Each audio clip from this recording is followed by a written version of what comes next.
Hi, everyone. You are listening to What If Nothing Is Wrong With You? I am Paula D. Atkinson. And I am Lisa K. And this is our friend Nemeka, our producer, and all of the things. He does everything that we refuse to do. Thank you, Nemeka. Today we're going to talk about shoulds. In light of all of the horrors becoming more and more apparent, again, all of the horrors that we already knew were happening, but now it's affirmed, then confirmed that all of these things are happening. We think that it is a huge green light from the universe to fuck the shoulds.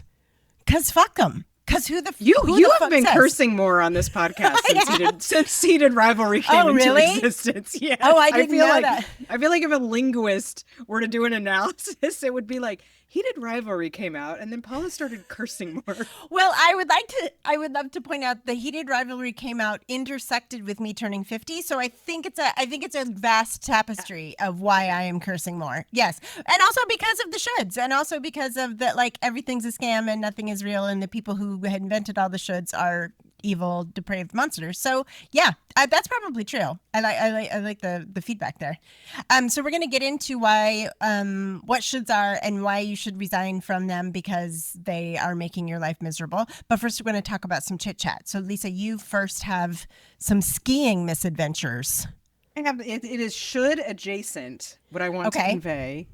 So I want to first say that I was, we have friends that like to go skiing, and I've tried to take David skiing and my son David skiing a couple of times. I'm not a skier. I didn't grow up skiing. I've skied like twice. Both times I skied when I was young, it was like these super magical, wonderful experiences. And then I had one of those a couple of years ago where it's just like easy and great. That can happen. But it turns out it's maybe not typical. So, but I had this idea of winter is horrible.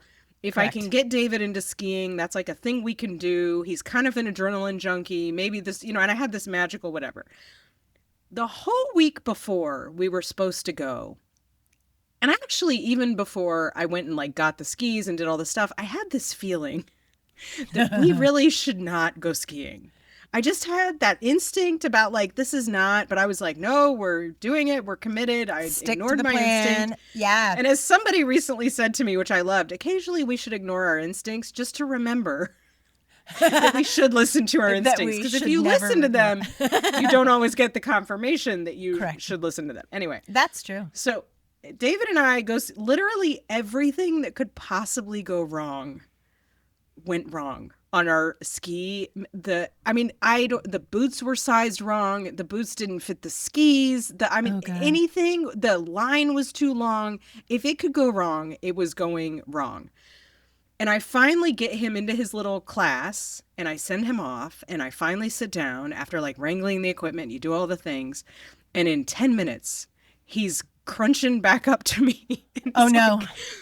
And he's alone, and I'm like, how did he even get over it? Because he's in a class, with someone is supposed to be supervising said child. And I'm like, how are you even alone? And he's like, I fell and I couldn't catch up with them. And he was like, I don't want to do this anymore. And there was this, I had this. What I wanted to talk about was this visceral kind of tense, I've got to get him to get back out there. He's got to oh, yeah. I had that and my body tightened and it was okay, I've got to be the parent that teaches him that, we've paid for the lesson. We plan to ski. And I was like, you know what? No, I think because the Epstein files are out there. Totally. I'm just no kid has to do freaking anything. And I said, are we done here? And he was like, we're done, Mom. And it was very interesting because as I'm wrangling the boots off and wrangling the skis off, and I wouldn't have known any of this had I not let him just be okay, we're done. We can be done. Amazing. I said out loud, I'm kind of surprised that you were able to just walk away from this group. And this woman sitting next to me goes, yesterday I saw a 4-year-old walk off from his lesson and walk into this industrial shed thing. And she's like, I was keeping an eye on him because I was scared because this 4-year-old was walking really far. She showed me where he was supposed to be. And I was like, none of this feels safe.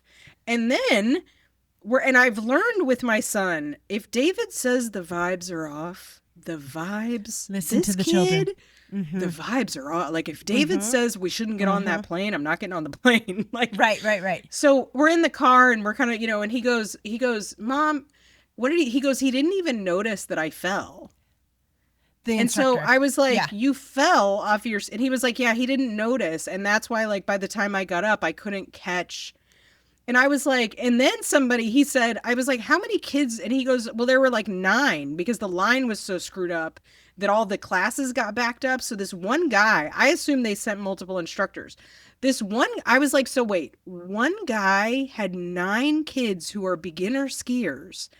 And he was supposed to keep you all safe getting on and off a ski lift for the first time? This sounds like the 80s.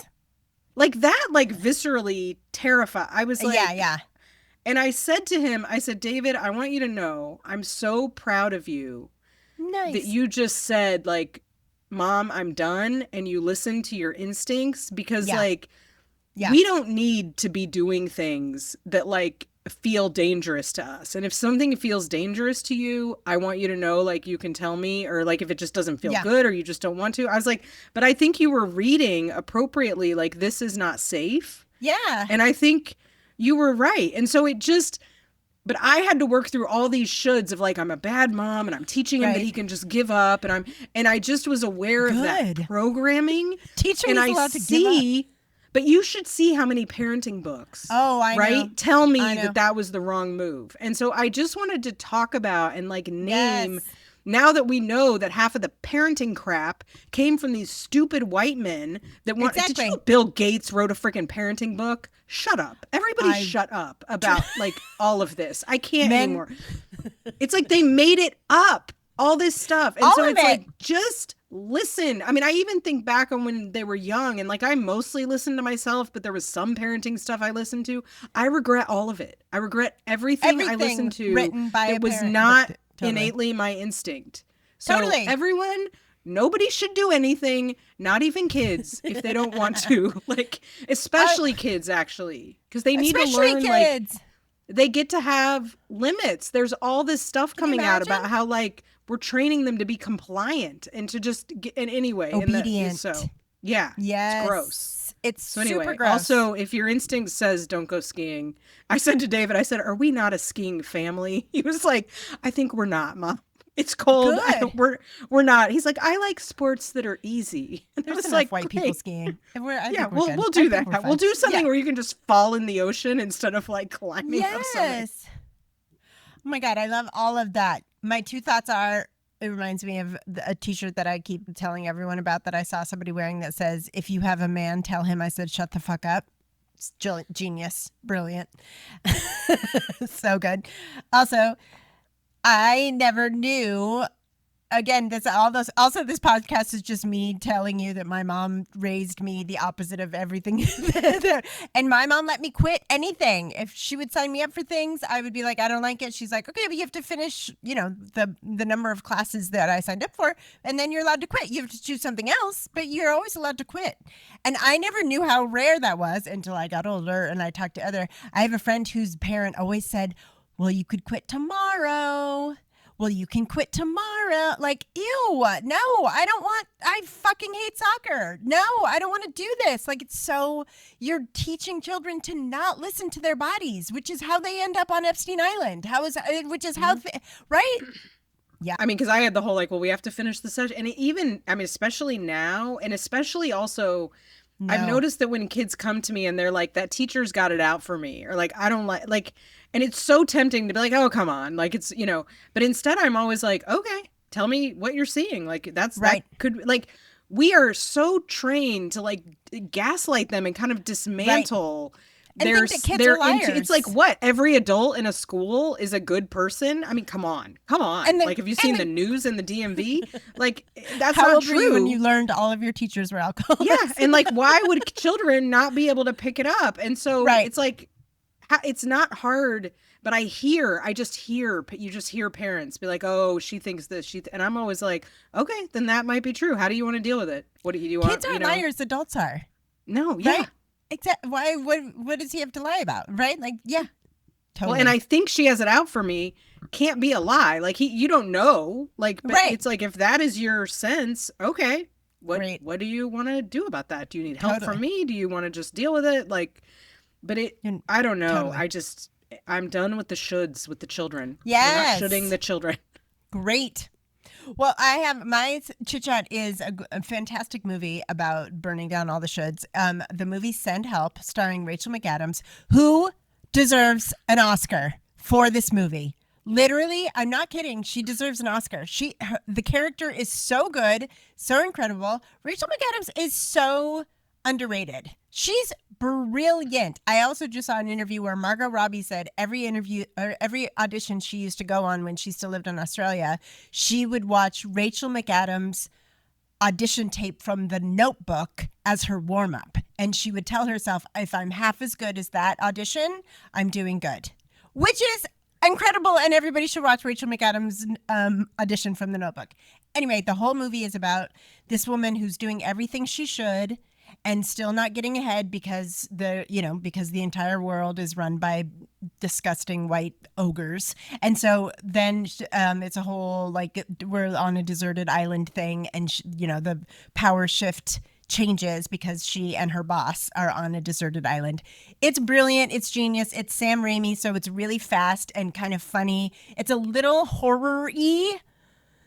It's not really. It's thriller-y, and there's some blood, and there's a lot of blood and vomit and stuff because they're on a deserted island. But it is genius if you need a movie about women's rage. So deeply satisfying. Deeply satifying. I do want a movie. I will say they made all of Lost on a deserted island without much vomit. So I'm skeptical of why we needed vomit on this story. Okay, you can make a desert island movie without a lot of blood and vomit. I'm just saying. I don't think you can. They did for like 15,000 seasons. But anyway, we all need more female rage. So we do need female rage. Sounds great. She is so, again, she deserves an Oscar. If she doesn't get an Oscar nomination for this horror movie, then I will be so mad because she was brilliant. No one could have played that part. Brilliant. Highly recommend. Go see it. We saw it in the theater. Please try to go see it in the theater before it leaves. Okay, let's resign from the shoulds. So in the wake of, within the context of, under the umbrella of recognizing that we were right all along, and every feeling, if you are a non-man in this world and you ever had the feeling that perhaps the whole world is run by pedophiles and monsters, you were correct the whole time. Congratulations. And it's horrifying to recognize it. It's also, there is some validation. It's also freeing in the sense of nothing is real.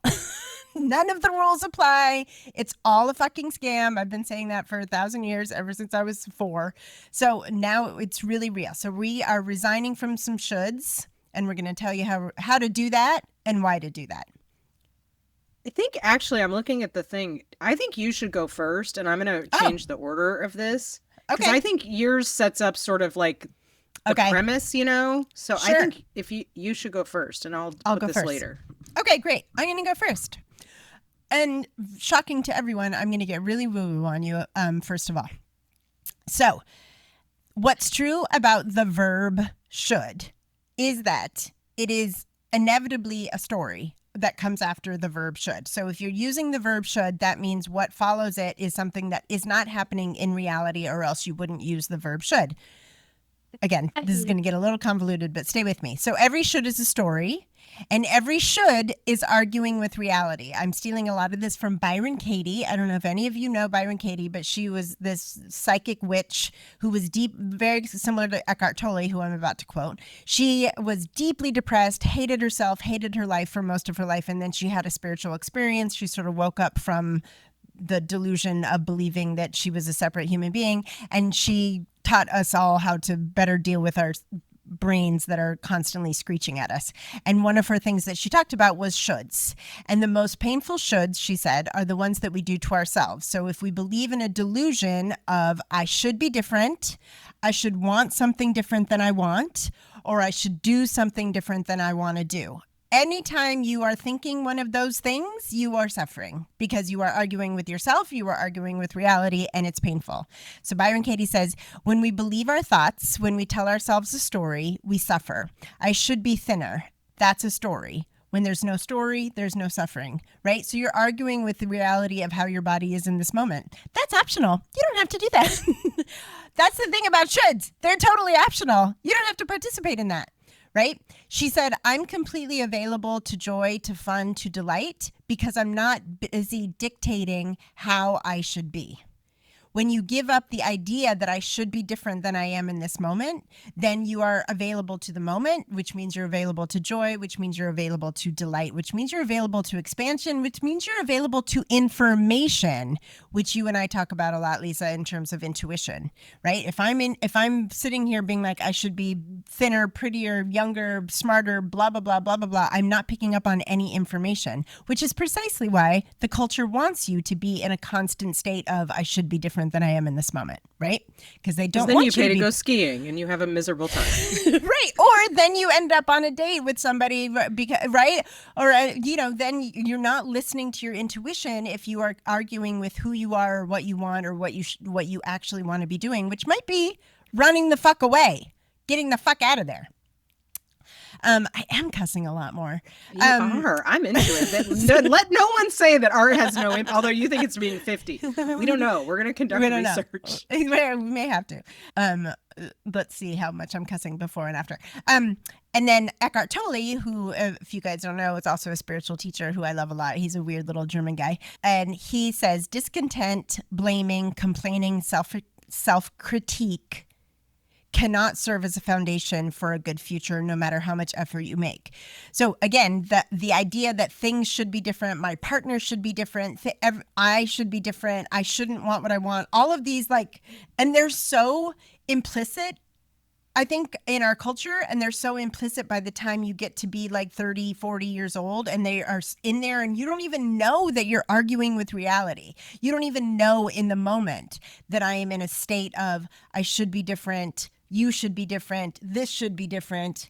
I was just talking to a friend of mine about our deeply miserable boomer fathers and about how everything that comes out of their mouth is a complaint about this guy didn't put his blinker on, this guy doesn't know how to stand in line, this waiter isn't fast enough. Everything is nothing is as it should be. I know how it should be, and nothing is as it should be. That's so fun. What a fun way to live out your life. How awful. How terrible. What I learned from you is seeing it as a vibration of control. Mm-hmm. If you're living in, you are not as you should be. This is not as it should be. That guy is not. Even if we're not controlling the waiter necessarily, it is a vibration, even the complaint. Totally. But in interpersonal, what you see is it's instead of just accepting this guy is not the guy for me, or it's right. You live into I'm gonna make him. He's not being the right guy now, but I'm gonna turn him into one. And I'm gonna fix him, and he should be better, and he should have a better job, and I can just make him. It leads to a road of control, which is really not fun, because it also assigns responsibility to people who are not responsible for the actual thing. It's outside for your fucking expectations. Yeah, exactly. Or your ideas about how things should be. Yes, you can't love something and control something at the same time. You could do one of those things, and you can't love something and should something at the same time, including yourself, including your body, including your partner, including your children, including your pets, including anything. You can't. That's why great. Shoulds are always painful. They always lead to suffering. And it's always because you're literally arguing with reality. So enjoy that. That's fun. Or you can be more I like that idea of if you're in a should state, you're not in a loving place. You can't. Either towards someone else or towards yourself. Totally. That seems very important. Yes. Yeah. To remember. Yeah. Okay. Yeah. Is there any more? Should I go? That's it. I think that was my woo-woo umbrella. I love. And it has come to a close. And with that, I am complete. With that, you are complete. Okay. Well, and I, as usual, so I love the woo-woo, and I have kind of a pragmatic lens for us to look at it. And there's many, you can look at it in terms of school rules. You can look at it in terms of society. There's all kinds of ways. The way I'm going to have us look at it, because it's very concrete, is looking at the shoulds of something that is supposed to be healing, right? Which is therapy or group therapy. Yeah. And which is so rules laden. And I would, you're indoctrinated into the rules, and, you're terrified not to follow the rules. And then you indoctrinate the patients into the rules. Yeah. And you teach them, like, this is the right way to live and the right way to be. And, you can't graduate from therapy until you are doing these things. Yeah. And I have been noticing over the past couple of years, really, like, kind of observing and noticing that many of the rules of therapy, and of course, nothing is binary, right? So this isn't all the time. Sure. But if they are handed to you as a binary, as like, this is how it should be every minute in every relationship in every moment. For every person, for every person. And I was like, wait, this doesn't make sense. And it's actually harmful. And then actually, it's actually supporting narcissistic and abusive and oppressive systems. It's training. It is training when applied universally. Yep. To teaching us to be compliant with oppressive systems. Amen. So a couple of the examples that I have, and these are like rules that come down through psychoanalytic work, through like whatever, is the privileging that thoughts and feelings are always superior over action. And that's actually in like group rules I've been given that are the rules. And I have that I changed my group agreement, but I had that at one point in my group agreement because I was taught that's what we're supposed to have. And so the idea is you should discuss every single thing that happens. You should discuss every feeling. You should discuss every decision, and that processing and discussing and talking through is always superior. We're always on red alert when we hear like that something is superior than someone else. Yes. Is always superior to acting. And that works fine. Let's say if you are like a dominant white man who is constantly channeling his feelings of anger into aggressive behavior, for that guy to lean into, like, we're going to try some words, sir, and we're going to try just saying we're a little angry, we're going to use our words. That's great. It's less great if you actually are the one who is not being treated well, if you are being bullied, if you just don't like what's happening, and actually what needs to happen because of what's happening is you need to leave. Yeah. Because then if someone just leaves or exits or takes some sort of like, it literally teaches you that action is immature and to be shamed and stigmatized. And it's like, once I saw that and was like, well, I'm not going to participate in that anymore, I found and I learned through my own lived experience that the act of leaving or of doing something in other ways is like sometimes the most healing intervention you can have with somebody, especially women or people who have been. So it's like we want to always be thinking about who does the should benefit? Who does the should keep quiet? Serve. Mm-hmm. Who does the should silence? Amen. What action does the should stop from happening? Totally. And like who, so it's very important. It's nuanced, right? Like sometimes, talking about it is better, but not always. And totally. So these rules are presented as these alwayses. And what it does, anyway, it keeps people very stuck and kind of trapped. The other one is like time to talk about everything all the fucking time. Well, that my God. And it's also like, it's actually what I've observed over time as I've like gotten out of this, and is like, it's not great for you and I've talked about a lot. Why in a relationship is it helpful for me to share every thought that I have all the time? Do not do that.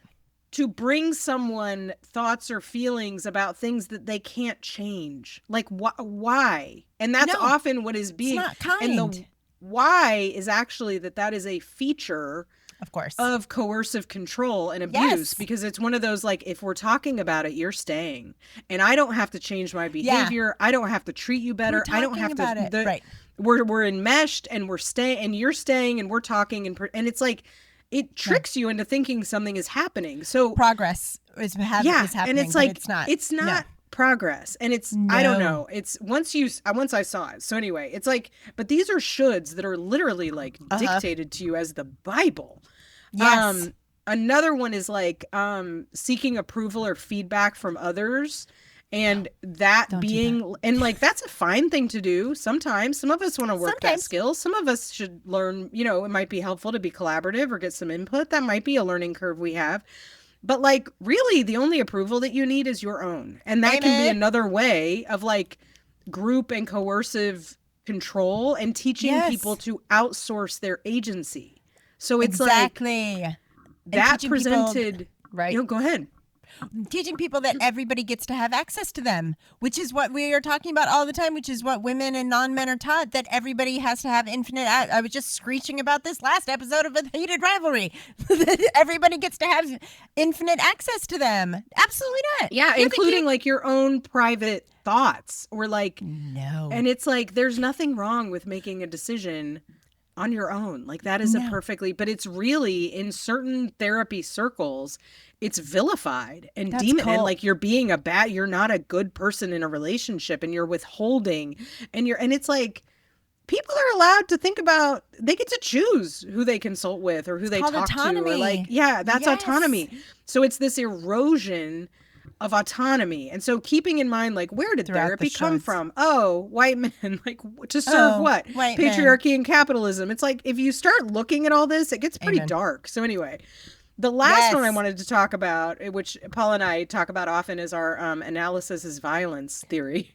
Amen. Which is the constant processing of why. Oh my God. Someone is treating you badly. Someone does something that you don't like. Someone does something hurtful. What therapy can be encouraging you to do, and sometimes, I actually don't know that this is actually helpful ever, I'm kind of coming to. It's helpful to interrogate the why of your own behavior and your own history and your, to a degree. Not all the time, because then you'll get stuck. But it's actually not helpful at all to do it for other people. Because it's the Darth Vader effect of like, if I'm so busy thinking, like Paula was saying, if I'm so busy thinking and ruminating about why you treated me badly, it prevents me from figuring out what I'm going to do about it and how I want to respond to it. It takes me out of noticing that I may be the victim here, or I may be being harmed, or I may be being hurt. Right. And it has me way over focused, which is what we know happens to kids, in harmful families. Like this is, but it's like, therapy actually can kind of encourage this sort of like ruminating, like stuck, like let's figure out the why. And I've gotten to the point, I think I've said this before, where when I'm with clients, I'm like, we're not wondering, I don't care why. We're not wondering about their why. I don't need to know. I don't care. I won't let them talk about it because it's like, how is that relevant? How is it affecting you? Totally. But women are strategically trained to never ask themselves that question. Oh, totally. We should.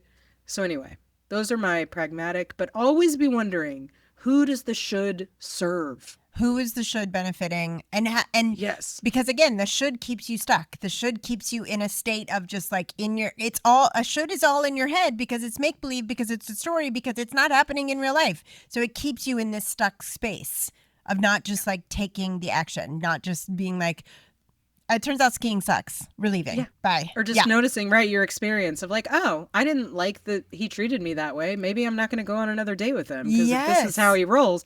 Instead, it's that whole like, well, I'll explain to him why I didn't like it. And then I'll see if I can get him to understand why I didn't like it. And I'm sure he just doesn't know like basic decorum of how to behave with people. So I'll teach him that. And then he'll do it. It's like, why? Instead, you can just be like, well, that was crappy. That's not what I want. I'll just move on. Bye. But that would be action. And we've been taught, that's not giving someone the benefit of the doubt, blah, blah, blah. I have soup and a television in my house. I'm just going home. No, thank you. Goodbye. Soup and Nutella? Is that what you just said? Soup and a television. Soup and a television. It's like soup and Nutella. I mean, neither one of those is fine. Carlo got me a soup slut t-shirt for my birthday because I am a soup slut. I love soups so much. I did not know this. But I just that I love soup. So yeah, I just made minestrone. I had no idea. I would have sent you a picture. I love soup. Soup is. I mean, I like salads in the summer. I like soup. Soup is just hot salad. It's good, delicious. I know. I don't like either because I don't like foods that I have to like spend so much time eating and be so not full from.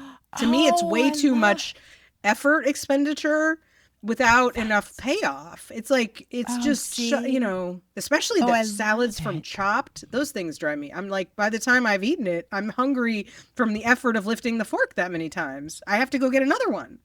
Oh my God, I love it. Did I ever tell you I had a client when you and I both worked at that drug and alcohol treatment center who called sweet green Democrat salad and chopped Republican salad? Isn't that genius? Republican salad? I mean, there's a lot of eggs and cheese and shit, and sweet green is all like organic and vegan and blah blah blah. I just thought that was so. He was like, "Did you have a Republican salad?" I did. Okay, we digress away from salad and soup, although I love both of those things so much. You already alluded to this. I'm going to go further into it. So I would love for you to pay attention to, within the system, the least amount of privilege. The people with the least amount of privilege have the most amount of shoulds. So if you are a fat, black, queer woman, right, you have thousands of more shoulds than the white, rich, cis, straight man, right? Because the privilege equals less shoulds because you're doing everything right. You are at the top of this illusionary ladder. So again, within the like, who does the should serve? Who does the should benefit?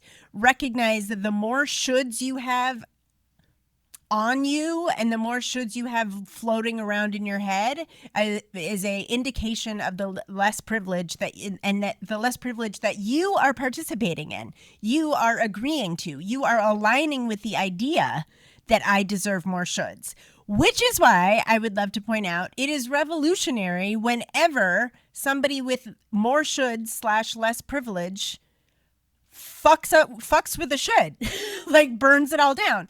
I would love to point out two people that have brought me so much joy recently. Babuni, Benito Antonio Martinez Ocasio at the Super Bowl. That was so many shoulds that he fucking was like, absolutely not. First of all, it should all be in English. Fuck you. Second of all, it should all be, there should be at least one white person. Fuck you. Although there was Lady Gaga in there. But Lady Gaga is perfect. But like there were so many shoulds that he was like, no, absolutely not. You shouldn't have two men grinding on each other. Well, fuck you. We're doing that. Right? Like so many good shoulds. Also, my new best friend, Alyssa Liu, who I love so much. And she's from the Bay Area. I love everything about her. I love that she retired when she was 16. And then she came back to ice skating. And she was like, but I'm going to do it my way, which means I love you so much, Alyssa Liu.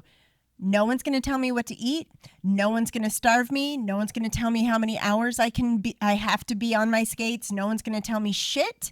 I'm going to have fun. I'm going to do it for joy. And she went out on that ice. I have chills when I think about it. She went out on that ice and she did it for joy and for fun. And she burnt down all of the shoulds of what it should look like, what her hair should look like, what her piercings, should take her piercings out, which songs she should use. She was like 0 shoulds and she won gold. And even if she didn't win gold, it would have been absolutely perfect because she had done it according to herself. She enjoyed the experience of doing it. It's like out of Simone Biles's playbook. I think that's absolutely. How Simone, that was what she did too. And it's like, and then she did better than anybody thought. It's like when you're in line with your own experience, like exactly. Who cares if you win, but probably you're more likely to win. Because as our Lord and Savior Amy Poehler says, you can't have fun and not do well at the same time. Because having fun is the key to quote unquote doing well, right? Love that.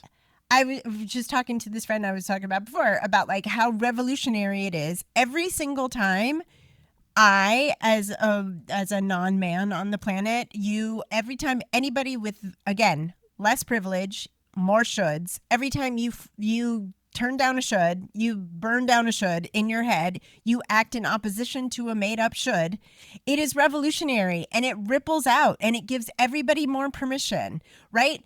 Fat people just deciding to just be fat and live as a fat person, like queer people just being queer and deciding to just be that, like they give up the shoulds. It is revolutionary and it just ripples out. And it is life-changing. It is. You will feel so much as someone who is actively doing this, like literally just could not be doing it more. You will literally feel lighter. Like it is wild. Release the it all. Weight of these that we don't even know that we're carrying. Exactly. And then you're just like, oh, and then it's like, it doesn't even matter. Like once you do matters. it, you're like, what was I so afraid of? It doesn't even matter. Like, well, and going back to what you were just saying about like so much of therapy is like, let's just think about this and talk about this for fucking decades. Then that keeps you from actually taking the action. And one of my favorite 12-step sayings is action is the key to freedom. We act ourselves into right thinking. You can't think about it. You have to just do it. Just do the thing. Do the opposite of what the should is saying and just do it. And that's how you break your brain in this really beautiful way. Love it. Yes. Love it. Revolution. Wait, one more. Heated rivalry. Just to take it back to heated rivalry one more time.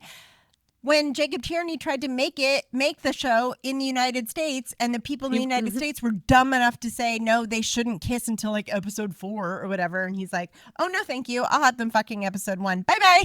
And it's gorgeous. Thank you. I was actually wondering, I wonder how many cinematic like TV shoulds they broke in that. Like, I'm sure there were other ones that it's so like, well, that's good TV. And it's just like, I mean, I'm sure there were so many that it was told like, that's not how you write. That's not. And it's just like, yeah, well, here we are talking about heated rivalry for this. Like, this is now the Heated Rivalry podcast. You're welcome. And it's like, it was magical because they were just like, we're just going to make it how we want to make it. Exactly. And like, if you think of how many stories we hear these stories of people who are just like, no, I'm going to do it my way. And sometimes we don't hear the story because they get kind of suppressed or whatever. Right. But like, if you start listening for stories of people who are like, I just said no to that and I just did it my way. And like, you know, maybe it was harder or maybe it took a little longer or maybe I had to go through 3 more. Those stories are out there and they are many. And you will start hearing them if you listen to them. Constantly. I realized that should was an illusion, and so I did the opposite. Yep, that's the beginning of every good story. Yeah. Yes. So I wanted to also talk about how should is related to saying that you're sorry, like the compulsive kind of saying you're sorry that women do, all like apologizing for stuff that is not their fault. Mm-hmm. And I wrote to Paula, we were talking about something, and I said, like, I have become so stingy with my sorries. Like, if you hear an I am sorry from me, it is legitimate. I mean it, because I am not giving those out anymore. I am not letting my nervous system hear me say sorry. Yes. I will not say sorry for a should. And I don't think that any of us, I think that we should especially women, or anyone in an oppressed, anyone who's not a white man, basically, should be, and the white men need to do it more. So you all need to like increase your sorries and everyone else needs to come down in like a militant way to literally stop yourself and not let yourself apologize, because what you're apologizing for is actually outside of integrity with like who you are. If you're apologizing for a should, you are apologizing for not living up to someone else's expectations of your life. I will only apologize now if I have failed to live up to my own expectations of my life. And I do that a lot. It's not like I'm walking around. I'm actually apologizing more, which is interesting because I check myself. I don't need someone else to say like that hurt me or bothered me. I actually check myself and can kind of be like, oh, I don't love that I just did that. Sorry about that. But it's like, don't apologize didn't say that. on behalf of what some white man thinks you should be doing. Only apologize for yourself. And what I often say when I work with people is, if you are apologizing, you need to know the crime. I want you to be able to identify an actual crime, meaning you committed harm to someone else. Or you are in violation of your own values and like integrity. And if neither of those are present, you cannot say sorry. You cannot say sorry for speaking in this group. You cannot say like nothing. I will not have it. We need to stop. Like it just needs to stop. So that is my take. Be stingy with your sorries. Stingy. Well, I love that. And another way to say that is to be authentic, to be in alignment with your apology, like to not just move through life I say this all the time, like I will not show up apologetically, right? I'm not showing up apologetically unless I have something to apologize for. But like the anticipatory apologeticness, I no longer participate in that nonsense. Yes. No. Good. And it actually means I'm going, like, an apology, as we talked about in the apology episode. Yeah. If I apologize to you out of my own sense of integrity and my own values and not out of like people pleasing or compliance or whatever, it will be followed by behavior change, because I'm saying to you, I don't like what I did there either. Right. As opposed to I'm appeasing you and I'm kind of hoping that you just let this go. But we both know I'm going to do the same thing 2 days from now. And you're going to, no. Like, only apologize if you mean it. True. Even the white men, especially the white men, actually, because they're the ones doing the like, oh, I'm sorry, and then we're not going to act it out. But it's like, apology goes with behavior, and we're not apologizing anymore for rules that we're not accepting for ourselves and standards that don't actually align with our lives. I'm just not. I'm done. I've resigned. Yay. Love. Okay, so I wanted to say a lot of this came from I turned fucking 50. Congratulations. Thank you. It's tremendous. I highly recommend it to everyone, especially people also born in 1976, which is all of you. I cannot figure out why they tell women the aging is terrible. I have to say, because they want to fuck children. I'm sorry. Yeah, it is fucking delightful. Like, I am like, because I'm going to turn 50. I have to say, we should do an episode called 50, because holy hell, I'm so here for all of this. I could live without the back pain. But other than that, I have no notes. That's so great. It's so great.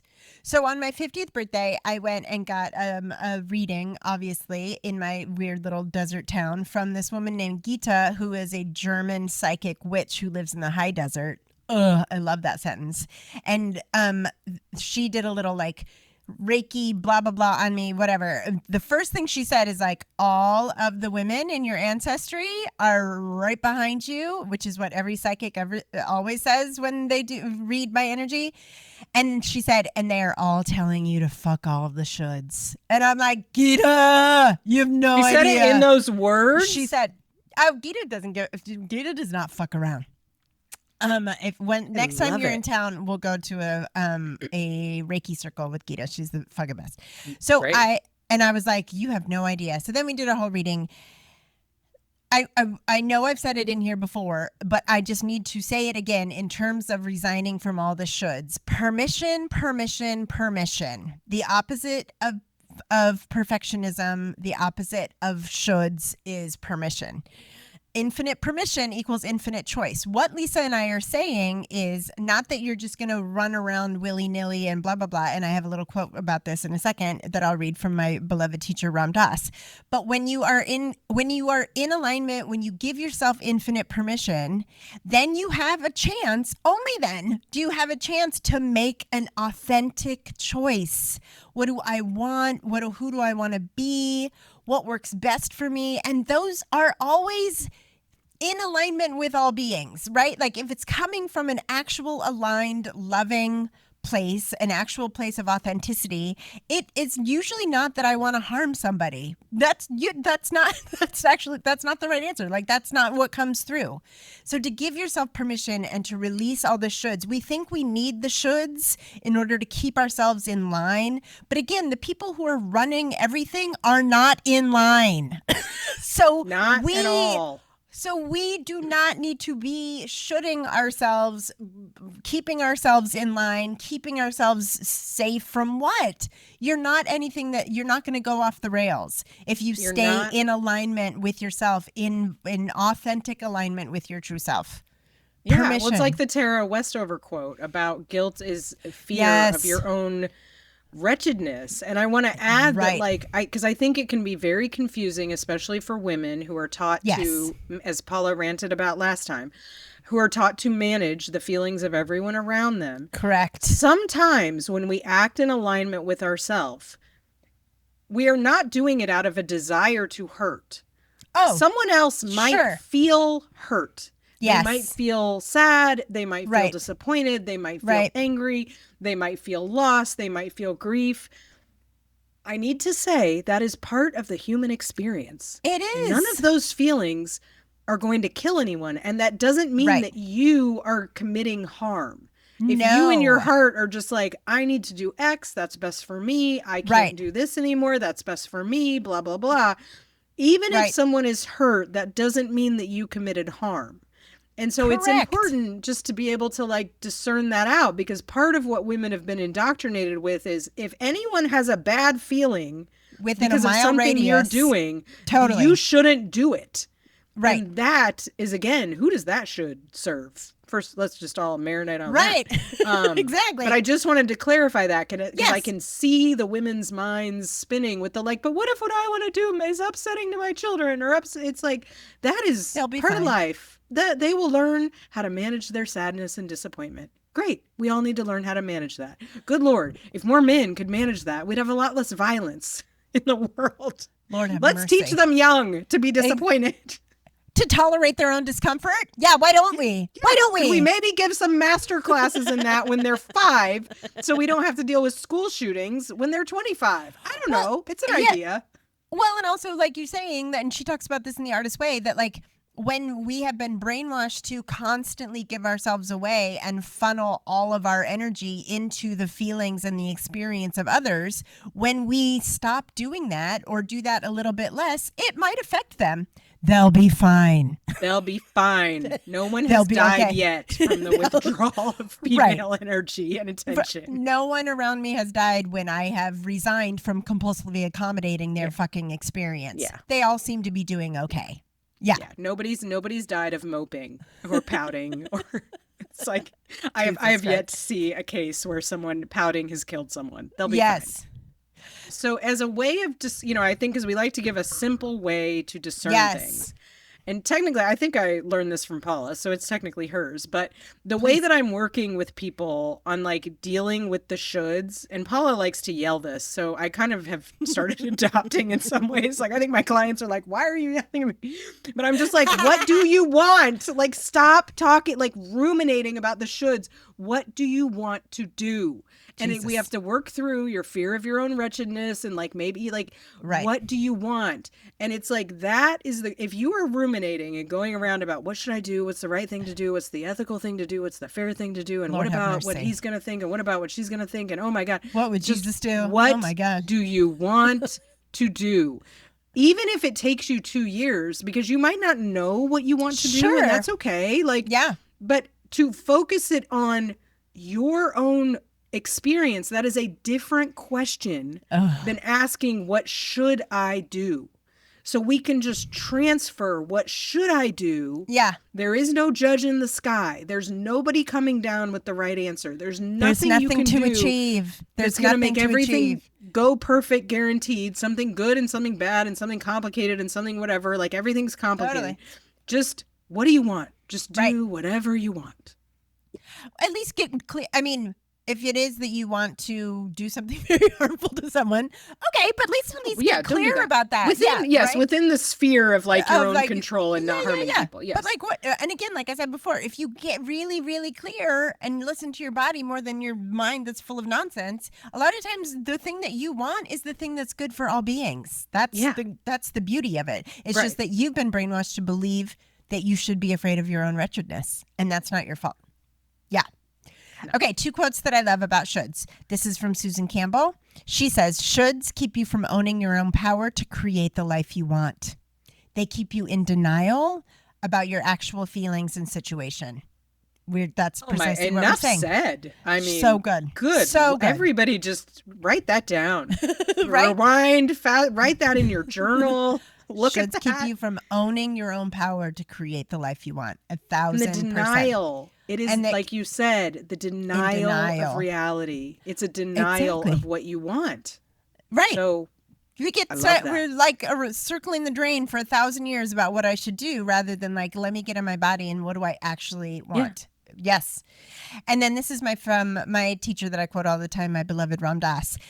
He would always have, because he went to India, he would go talk to the Buddhists, he would go talk to the Catholics, he grew up Jewish and everybody loved him and he loved everybody. He would always have people in the shoulds of like, am I allowed to meditate but also pray to Jesus? And like all this shit. And so he would love it. Similar to me, he would always screech at them, what do you want? And he said, if you have any doubts of whether or not you should be doing a practice, stop doing it. If you have any shoulds about doing your sadhana, which is meditation practice, if there's any question in your mind as to why you're doing it, stop. If we can just quiet down all of the oughts and the shoulds in ourselves, if we can be finished with the whole Protestant ethic trip we've been on, we will see that we are really already further out than we give ourselves credit for being. We keep thinking we have to get behind ourselves and push and push and push, when all the time we are actually being propelled at full speed. Isn't that beautiful? That sense of should, again, fear of your own wretchedness, again, like, oh my God, I have to keep myself in line any minute now. I'm going to fall off the rails. I'm going to be a terrible, wretched person. I'm going to be awful to everybody. No, you're probably not. Just give yourself a fucking break. No, and what I've been hearing, because whenever Paula and I pick a podcast topic, everyone in our practice says that immediately word all starts week talking. long. It's Yeah. very weird. Yep. But what's interesting is that this morning, a group was talking about shoulds, and then they'd immediately go, and so I was assuming something is wrong with me. Like, I'm not complying with the should. And they were realizing like there's not something wrong with them, which was great. I'm such a good therapist. Everything's going great. Listen to this but podcast. It was so interesting to hear them correlating, and because that's what's under it is if I want to do this thing that is not the should, there must be something wrong with me. Right. And that's obviously the message we are trying to convey is right. No. You're right. That's an indication that you are wrong or bad or mentally ill or blah, blah, blah, blah, blah. No, you're not. You're fine. You're doing amazing, You're just an autonomous person who wants an interesting experience on this planet that is unique to you and may not be in compliance with what everyone around you wants and needs. That's Which okay. is, again, it's how men live. You can just try that. Try it. It's also like the people with whom we are supposed to be in compliance are wretched, depraved monsters. So it's all a scam. Do whatever you want. Nothing is real. Nothing is real. You guys, Mother Teresa is a monster. I can't anymore with this.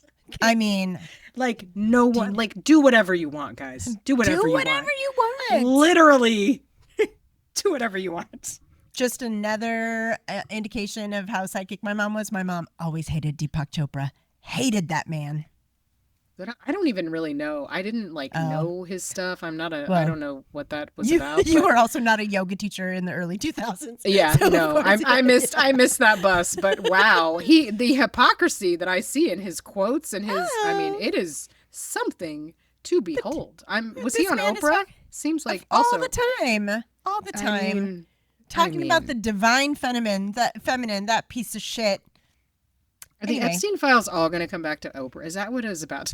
Just like, is it all going to come back? Right? My head hurts. My head hurts so bad. Oh my God. So there's nothing wrong with you. Thank you so much for listening. Please, as always, like us, follow us, send us some iTunes reviews. We haven't gotten any in a while, and we love to read them on the episode. So please send those to us, and we'll see you next time. If you have an idea for an episode, let us know. That's it. Take care of yourself. Holy shit. It's hard out there. It's crazy. Jesus Christ. It's really rough. Bye, guys. Bye. This podcast and any written materials related to it represent the opinions of Paula Atkinson and Lisa K, and our guests to the show and any written materials. The content here should not be taken as medical advice.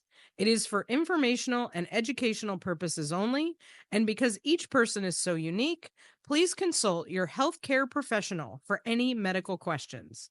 In no way does listening, reading, emailing, or interacting on social media with our content establish a doctor-patient relationship.